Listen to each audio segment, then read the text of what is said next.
All right. Why don't we go ahead and get started? I really appreciate everyone taking the time today, and I want to be respectful. You all have very busy schedules, so we'll go ahead and get started. Thank you again for joining us.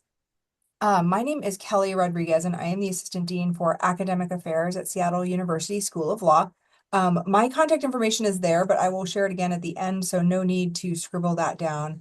As we go through here, I'm going to, introduce our guest. I've got some talking points, but please feel free to raise your hand, put comments in the Q&A box if you like. Happy to answer questions as we go along. I'm really excited. It's been a while since we've talked about sports in our compliance program, so happy to dive back into that. Baseball season is starting up. We've got opening day this week, and I'm super excited. So with that, would love to introduce our guest. We have with us today Jill McClure, who is a recent graduate of our Master of Legal Studies program in Compliance and Risk Management.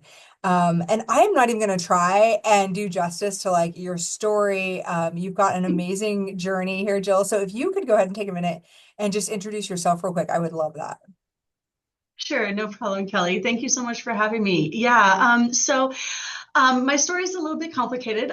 This is my third career change in life. I went to college back in the 90s. Yes, I'm that old. And I ended up with a degree in political science, minor in pre-law, and thought I was going to be going to law school. And realized when I took the LSAT my junior year, I completely tanked it, was never going to get in. My grades were horrible. Back then, they used to average your scores to get in. I don't know if Oh they still yeah, do that. they don't know. Yeah. So, anytime, they were so bad I couldn't get into even some of the worst schools. Oh It was no. horrible.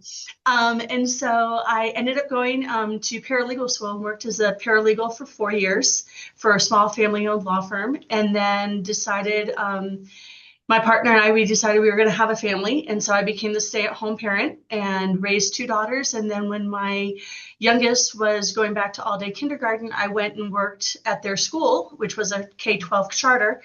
Ended up loving it, worked there for 15 years, became a certified teacher, and worked as a teacher for 9 years of those 15, teaching sixth grade. And I am one of those strange people that love junior high kids. My niche is sixth through eighth grade. I absolutely love them. That is And rough. my husband is a strength and conditioning coach for collegiate sport, and we were at BYU. And he ended up with several other coaches getting fired. And so we had a life altering change. We moved to Washington. He ended up working for a military subcontractor there at JBLM Mhm. outside of Tacoma. I decided I did not want to go back and teach. I taught through COVID, I taught post COVID. I was kind of burnt out. And so, really fumbling with what I was going to do, came across an ad on social media for getting your master's in legal studies, which I had no idea was even available, and started looking into it, found three schools that I liked. American University, Pepperdine, and Seattle University. And Seattle was the one that didn't require a 1 week or 2 week on campus each year or 1 year during the program. And got reached out, got in contact with Kelly, talked with Kelly, and ended up getting the courage to apply for law school, not thinking that I'd even be remotely successful in it, and got through the program. And now I am the assistant athletic director in compliance, using everything that I learned and more. And so Wow. it's been an absolute life-changing moment, and I have loved every minute of it. That's amazing. I mean, I people reach out a lot, right? And I actually got into kind of sports law as a discipline because I was really interested in compliance, and people reach out to me a lot around how do you get into this? How do you pivot? And it's a big pivot. I'm not going to mince words. It is a hard pivot to get into intercollegiate athletics compliance, especially today. And we'll talk about all the reasons why it's like just a crazy industry right now. But Yeah. it is, I mean, it's amazing kind of your background and I think speaks to just how adaptable and willing to take a chance and try something new. So kudos to you. Thank you. Yeah. Could you tell us a little bit about what a day today? I mean, like if you even just ran us through the last 3 hours of your morning here, curious what a day to day looks like for you. So if we just take today from 8 o'clock till now, I have had three meetings with football coaches, had text messages, had to do research to find out if certain things were going to be compliant. Can we do it? Can we not do it? Where do we fall within the scope of the bylaws for NCAA? And then, a lot of it is just trying to knock down problems before they become problems. Right. Yeah. A lot of people will say, oh, you're there to protect the school. You're not here to protect the students. And it's actually, no, it's a combination of everything, because if we fail with the institution, then we're going to be in violation. If we fail the students, then their eligibility becomes an issue and we failed in compliance there. So it's trying to mesh the two. On top of that, I'm also involved right now in rewriting our compliance in coach's manual. So that's Oh, part wow. of it Okay. as well.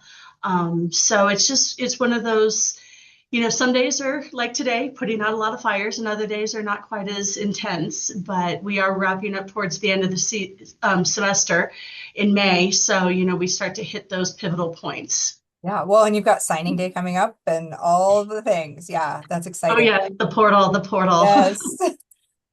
So you've talked a little bit about kind of how your history. I'm curious, was there a specific moment that you decided you wanted to go into specifically to athletics compliance? And are you, how did you make that pivot? Like I talked about how big of a pivot it is. It's a really hard, it's hard to get into, I'll be really honest. So I'm curious how you did that. My husband, when he coached at BYU, had a former coach that left, Mhm. and we were really close friends. And he was a coach for many, many years. I don't really know how long, but then he ended up working. He's an investigator for the NCAA. He pivoted his career and is now doing investigations for compliance with the NCAA. And so I kind of, in talking with him a little bit about where I was going to go in life. He mentioned it, and so I looked into it a little bit, which, while I was scoping out schools and stuff like that in Seattle's program specifically, because there was a sports compliance component to it, which some schools didn't offer. I thought, well, I'd been a wife of a coach for 23 years. I know athletics, and so I kind of did that. I kind of went into the program thinking a couple different avenues. One, I was going to go back into education and work for districts and do educational compliance and teacher training. And then the other one was looking into athletics and compliance that way. Ironically, that's not where I ended up with my first job. When my husband moved down to Eastern New Mexico University as a AD down here, I ended up getting a job in Title IX and I worked in remember we Title talked IX. about that as kind of like where you were initially looking to focus. Yeah. Yeah, I worked in Title IX for about 8 months, and then this position opened, and I didn't think that, I didn't have any experience in college athletics. I know it's a horrible, hard area to try and break into, but I thought, well, you know what?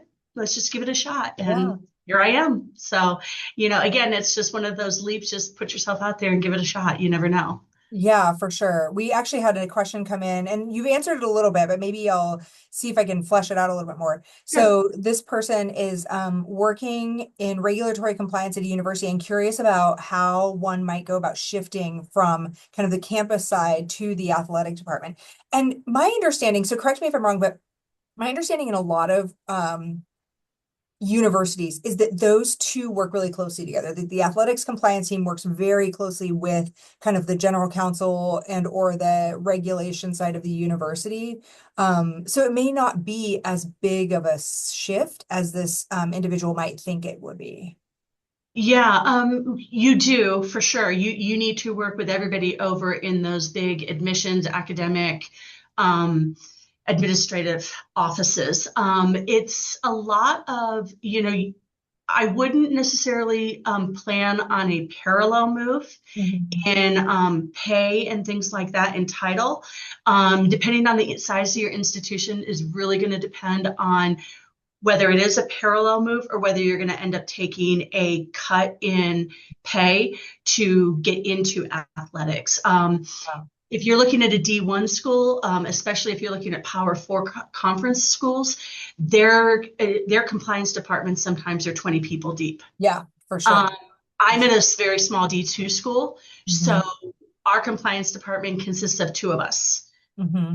I'm Yeah, on the bylaw side, the compliance side, and then I have an academic compliance partner. right. But that's about it. That's Yeah. us, and we're very small, and we are overwhelmed, but we are looking to try and expand it a little bit. But that's Yeah. really one thing that you'll need to look at with your institution is how big is your program, and then what does that look like? Yeah, I think you bring up a really good point, right? In the Power Four, Power Five schools, you've got 10 to 20 people, and Mhm. some of them have JDs, some of them have masters in education or similar. Some of them, increasingly, you mentioned you'd never heard of an MLS before, and it's a relatively new degree on the whole, right? It's about 10 to 12 years old. Um, so the um, more and more people are coming in with this like specific compliance or specific legal lens into these Mhm. departments. But at a lot of schools, Seattle U included, right? Like we're kind of a mid-major D1, but still kind of a smaller school. Our athletics compliance team is, one and a half, two, Yeah. depends on you graduate assistants and those sorts of things too. So, Yeah, um, and a lot of schools will utilize grad assistant student workers in capacities because, of course, budget restrictions and right. restraints. You know, Yeah. so sometimes if you're at an institution that does have a small program, you're kind of waiting and hoping somebody moves on or Hmm. leaves before they open up a position. But again, if you're at a larger school, and don't plan on being working with the sport that you might love. Like if Right. you Yeah. are a huge women's basketball fan, Hmm. you might not get to work with the women's basketball compliance. You might be working with track and field depending on the school because I know some schools will segment them out so that everyone's not overwhelmed. Yeah, no, and that actually brings us, it's a good segue. So some schools kind of, I've seen a couple of different models, especially at the larger schools where you've got, 10 to 15 compliance officers. They, some will structure by bylaw where each individual officer works with a particular bylaw. So you're working with many sports, but, maybe just recruiting or just academic eligibility, et cetera. And other schools will, um, separate them out via sport, right? So each officer might have two or three sports depending on how many folks are in that particular umbrella. What are some of the other issues that you deal with, right? So you obviously NCAA bylaws and governance structure, academics. What other stuff do you see? So I see the academic side, but my counter partner, Hmm. she deals with all of the academic transcript evaluation and all of those things. So Okay. we've kind of broken it. It was broken off that way by our athletic director. So she's over what's called student academic success, Okay. whereas I'm over the nuts and bolts of making sure we don't get tagged for a violation. Right. But I have to approve visits, whether they're official or unofficial. I have to educate Mhm. coaches. We have to deal with transfer kids coming in, tracer requests, which show it's a document that you sign off on as a compliance officer, whether or not that student athlete had use their eligibility for that year at that institution and are Oh, okay. transferring now. So you have to sign off on those things. And of course, if you misreport, then you're Mhm. affecting their eligibility. So it is a binding document on your end when you sign off on it because you're attesting to whether or not that athlete actually participated, and then we have to follow. I also have to do all of the submissions for medical hardships Okay. or semester or season extensions through the NCAA. Wow, that's a lot. Yeah. You had mentioned earlier Title IX and equity, and there's still certainly a component of that in athletics and compliance. Title IX has absolutely shifted so much in the last decade. It was never actually, for those of you all, this is like a little history lesson. It was never really intended to impact athletics when Right. it was enacted as a part of the Education Amendments of 1972. It definitely, through the 2000s and 2010s, took a huge role in athletics and budgeting and whatnot and equity across men's and women's sports. And then in the last decade or so, it's really kind of taken another shift. Could you talk a little bit about how much you see it still in athletics, if at all? So it is still a huge part because you have to balance. your percentage of accessibility between your um, male and your female athletes. And so you have to really balance, you can't have too many opportunities for male athletes to compete and not enough for female athletes to compete. You have to try to equal that out as close as you can. You also worry about scholarship opportunities. Right. Are you providing close to or similar access to scholarship opportunities? Your facilities, are your facilities in compatible? Like, is your baseball stadium and your softball stadium, are they compatible with one another? If they're not, how are we going to try to fix that situation? And that's where I work directly with the Title IX office to make sure that when they have to do an annual report to the NCAA, we are providing that information and those access to facilities and Yeah. accommodations. Anything on this list that is a key issue or anything that's not on this list, I should say. I'm like, these are big buckets, but Um, no, because I mean they all are big. They're big umbrellas that have lots of yeah, little umbrellas hiding underneath right. them. Right, for Yeah, sure. yeah. Well, in that sort of similar vein, um, what are the day-to-day challenges? Like if you had a magic wand and could just take one thing off of your plate, and I don't mean one like bucket or area that you don't want to deal with, but like if you could fix one low-hanging fruit or small thing that would just have a big impact, what are those challenges day to day? Right now it's the rumor mill. Oh yeah, of, 100%. of the transfer portal and eligibility and season extensions and all of that. But primarily it would be, I would love to wave the magic wand and get admissions and academic services and athletics and our academics to just always be on the same page. Yeah, right. Because sometimes you get issues that come up, and we've had several in the last 6 months or so, that are academics will help put registration will help put they'll put a student athlete in a course thinking that's okay, but it's not a course that's Mhm. going to work towards their PTD or progress towards Right. degree. So then we've had to do academic appeals, and we've had to Mhm. do all sorts of different things. So if we could just get the academic side to work really nice and Yeah. harmonious, then it might be a little bit easier. But yeah, Yeah. that and the rumor mill. The rumor mill is Yeah. an absolute nightmare right It's now. funny. I don't know if you had, if I've ever said this to you when you were in the program and stuff, but I comment to students sometimes because I think in a world where we are so used to a very seamless user experience and apps that work and things just work for us generally, right? Higher education, and this is not specific to Seattle University. This is true of any higher education organization.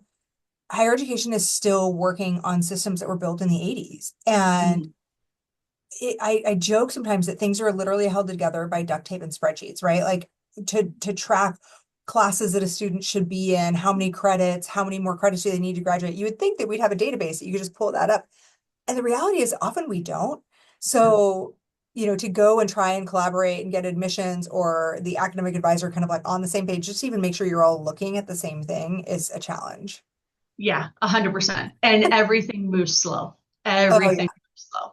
Yeah, for sure. What are the other big challenges that are you either have your eye on in your role or are kind of just in the undercurrents, right? Is it NCAA changes coming? Is it NIL? I'm sure that's a big one. Like what sort of things are you kind of keeping your ear open for? So it's being a D2 school, being smaller, we don't really deal with NIL too much. So I'm kind of relieved that I don't have that Sure. bucket to have to worry about right now. The two biggest things right now are stemming from the Pavia case. It's called the Pavia extension. And in January, the court denied extending the injunction on it, which has now taken your athletes that thought they would get a fifth year of eligibility waiver. They don't. And so now we're having to tell them the harsh reality: you've played 4 seasons down here, Yeah. you're done. Mhm. Sorry, there's nothing we can do. And then you're also, I'm really, really, really waiting for the Johnson case filter through. And for those that don't know, that is the case that is brought up as challenging whether or not student athletes should be considered employees of an institution or should still maintain that they are not employees. And that is going to have massive ramifications. Oh yeah. Yeah. Yeah, I mean that's been a an issue. This case Yeah. is new, but it's been an issue for, probably 12 years almost now, and maybe even longer. The Northwestern Yeah. case was ages ago, but um yeah, I mean it's going to have big, big impacts across the Mhm. board. Yeah. And then you'll also see it came out of, I think it was the House case, the $20.5 million Yes. revenue sharing that Yeah. is now being challenged for percentage distribution for Title Yeah. IX. Right. So that's a huge one too. Yeah, it's funny. I mean, for somebody who said that you weren't going to go to law school, look at you, right? I mean, I think people have this misconception that an MLS is somehow lesser.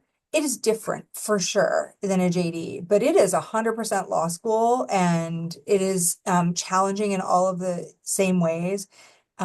You're trained different. You're trained to do different things and not litigate necessarily, but it is very, I mean, you learn how to read cases, you learn how to follow Hmm. cases, you learn how to search dockets, all of those things. Yeah, yeah. Um, so what about the MLS programs, like thinking about um either courses you took or some of the skills, when we talk about dockets or reading cases, whatever, how has that shaped your work in compliance, right? You had a paralegal background, so this is Yeah. not so new to you. Yeah, so the legal writing aspect wasn't, I mean, it was a shock when I got into the class, but it was still there in the background of me. I think the biggest things, I was thinking back about the classes that I think were the most impactful. Policy and procedure course was definitely one of them because you don't think that you're going to be looking at manuals or evaluating them, and you are. You're going to be Oh yeah. looking at manuals and do you need to update and where do we have to update and how can we make this more user friendly and things like that. Especially even if you don't have one, then you're going to be creating Right. one. The other one for me was definitely the investigation and organizations Oh yeah. class, Mhm. because when you're in that legal mindset, we're all kind of trained, you hold on to everything. But when you've taken that investigations class, it definitely helps you realize that you need, why are we holding on to everything? Well, if I've got a school that needs, or we've got a student that's suing the school for misguided something or others, or we've got an investigation, you need all of your documentation. You need to be, Yeah. and you also need to know what they can and can't ask and what you should and shouldn't provide, Yeah. you know. Yeah. I mean, I just had to deal with a school over a HIPAA thing. We need Mhm. a copy of their previous physical, and we got to sign like three different forms and send them over, and they got to sign a form, and the student has to sign. So it's like, you have to Yeah. understand those aspects, and then really, being able to take the two different sports law classes that were offered. Mhm. The Yeah. NCAA bylaw one, and then the last one I took, which was, I think, was just sports law. Yeah. They definitely dug you into the kind of the background of everything, the foundation of what is really going on in this industry, in this section. We have a new one that's coming. It'll be offered for the first time this summer, actually. Name, image, likeness, and intellectual property. So Oh, that'd be yeah, I awesome. know, I know. I'm so sorry. I don't Um, want to. I don't want to register and come back though. I No, thank you. understand. Yeah. Um, 2 years. It's a long time, right? Yeah, yeah. What skills, I'm going to advance here, but what skills do you think if somebody came to you, one of your athletes, because often this happens, right? An athlete comes and they're like, my eligibility is ending, I'm graduating, I'm excited for the future, and I think I want to work in athletics. I think I want to work in compliance.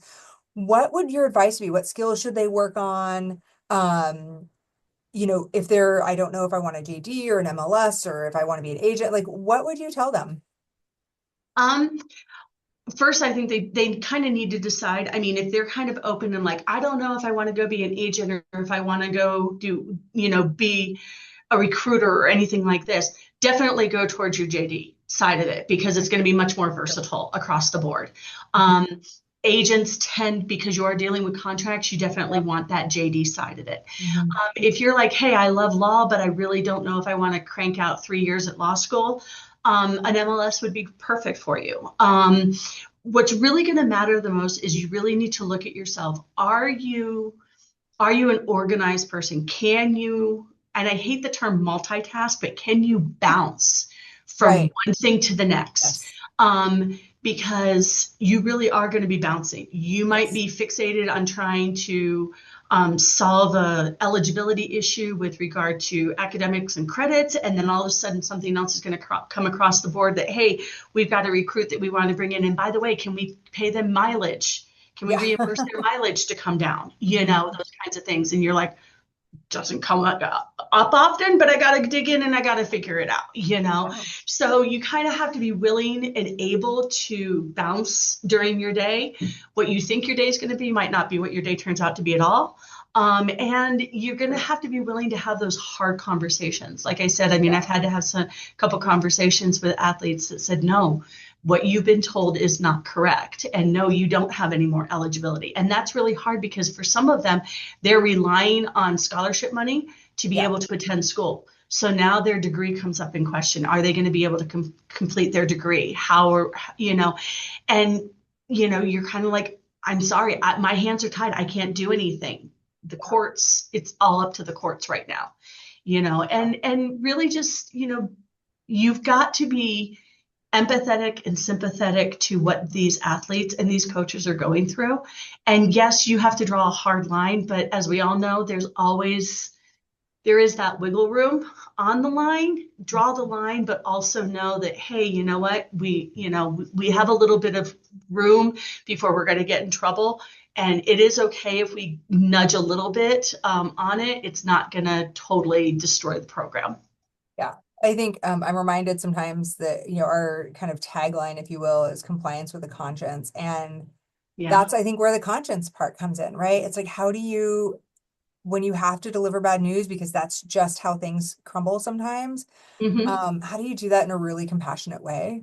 Yeah. Especially when you're working with, teenagers. I mean, they're 17, 18, 19, and young adults who have this is what they've been planning for, and now you've got to deliver some hard news. Right. And also being understanding of, like, the athlete that comes and says, hey, I want to file for a medical hardship Yeah. waiver, and stuff. And, it doesn't matter what you think their injury was. First of all, you're not the doctor, you're not the team Right. doctor, the school doctor, the trainer. But on the backside, treating everyone from your 5-star quarterback to, your softball catcher, they're all the same. It doesn't, Yeah. regardless of their NIL money, Yep. regardless of their status or anything like that, they all need to be treated equally and equitably across the board. And, you kind of sometimes have to put, if you have a bias, you have to put that aside and just treat them all the same because they all deserve to be treated the same. Yeah, absolutely. No, I mean, one of my coworkers here, when we are working together to apply policy, they remind me often that even when I'm like, but this person's so nice, like I want to give them a break. And they're like, yeah, but if you do that, then we're always, like, how do Mhm. we, create a policy that either gives us enough wiggle room to give some flex where we want it. Right. But if the policy is really clear, it's not about trying to be a jerk to somebody. It's about just holding the policy so that the next time when you really don't want to give somebody a break because they really just violated the policy, then they're not asking for one and you can say you've applied it equitably. So Right. yeah, Yeah. Yeah. yeah. I definitely want to open up for questions if folks have any. Feel free to drop them in the Q&A, or um, you can put it in the chat. I think the chat's open to you all. Any other final words or thoughts that you'd like to share? I think the biggest thing is that, don't go into this program thinking, oh, I'm going to be in sports, or, oh, I've never played sports, so I don't know if I can make it. That's irrelevant. don't go into this program with a closed mind as to where you want to be, Oh, because you might end up loving health law and you want to get yeah. in, you know, um, or even, just any of it. But I think that's it. And I mean, I never played collegiately, so, I've never been on the athlete side of it.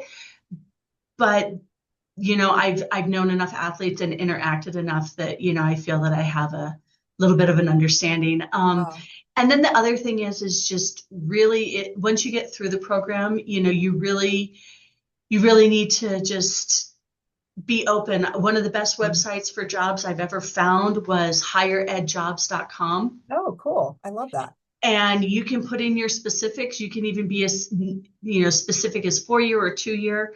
You can go with, you can pick your categories. You can even specify states that you want to work in. And I get an update every single morning. I get an email of athletic jobs that are out there, Yeah. just We because do. I'm always looking to see where and who is hiring Yeah. for what, Oh, for and sure. and things like that. But that one is an absolute fantastic resource, and it'll give you an idea of what the industry looks like and how fluid it is. Yeah. The higher education and athletics both are such fluid and mobile industries that it is really a good thing to just kind of always have your alerts on because you just never know. Right, We exactly. did have one question come in. How many times a week do you are you working with or talking about Kara? So, Do you want to I explain for folks what Kara is first for us? sure. So, Kara is your countable athletic. What is the R's? Reportable. I forget what all of it, but it's Yeah. basically your in-season countable hours. Hmm. And it's your post-season or off-season or non-championship season, whichever way you want to deem it. Those are your Kara hours as well. So when your sport is in season, you have a parameter that the NCAA sets, and when they're not in season, they have a different allocation. So like football right now has 20 hours a week that they can use for lifting and film and practice and things like that. And then, so Mondays are usually Kara hour where I'm checking calendars and checking, but they come in through, we use a system called Teamworks and ARMS, which is a big computer system. I don't know the right term for it, that's used across the industry. And so we report, the coaches report and fill out calendars, and I have to approve off of things. And some coaches do it for a month, and some do it week by Yeah. week. And so you do look at those reportable hours, and if you're not using Teamworks, and school might use, I think another one is called. Um, oh gosh, it begins with an S, but I can't think of it off the top of my head. I apologize. But they're digital reporting ones to keep track of everything and hold on to calendars and things. So if you are ever investigated, you can pull it up. Yeah. Uh, No, that's but great. I appreciate that. yeah, and a bigger time period is when those sports shift in and out of championship and non-championship seasons. That's when you're going to deal with it a lot more. Yeah, that makes sense. Well, as we wrap up, just one quick slide with a couple of notes for those of you who are less familiar with the program. It's designed to be 2 years at part-time. Most of our students are working full-time or have family obligations in some capacity. And the classes are entirely online. They are mostly asynchronous, so most of the work is going to be kind of on your own time, due weekly, right? So I don't want to be I don't want to imply that that it's structured such as long as you get everything done by the end of the term. It's not that way. There's definitely weekly work. A few live classes every term for each class. And that works out to about 2 classes a term. I should mention that. So feel free to, I'm going to put up my contact information again and just make sure that I give folks a little bit of time for other questions. But feel free to reach out if you all have any additional questions. I'm always happy to help. We will have this recorded and make it available. So Jill, thank you so much again for your time. I really, No really problem. appreciate it. Yeah, And thank you. yeah, absolutely. So thank you everyone for joining. I hope you all have a really great day. Jill, thanks again. It's really great to see you. Good to see you too, Kelly. Thank you so much. Yeah, of course. Take care. You too. Bye. Bye bye.